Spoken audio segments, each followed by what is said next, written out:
కొట్టాలి కొట్టాలి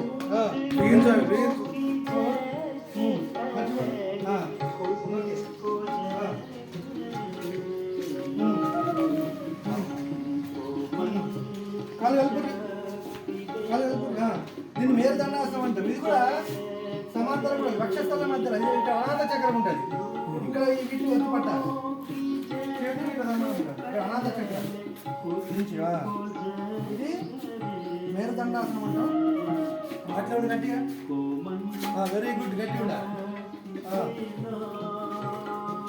ఇది ఒకటో స్థితి. సూర్య నమస్కారంలో ఇది ఒకటో స్థితి. అవునా? ఇప్పుడు శ్వాస తీసుకొని చేతుల పైకి ఈ రెండు చేతులు చెవులకు తాకాలి. మామూలుగా చేతుల పైకి అయితే ముఖ్యం కాదు. ఇదిగో వెన్నుముక వీలైనంత వెనక్కి వంగాలి. శ్వాస వదులుతూ మోకాళ్ళ వంపులేదు. పాదాల పక్కన చేతులు పెడతాము. వచ్చిన గారికి మొత్తం భూమికి అందకుండా సరే, కానీ మోకాళ్ళ మాత్రం వంచద్దు.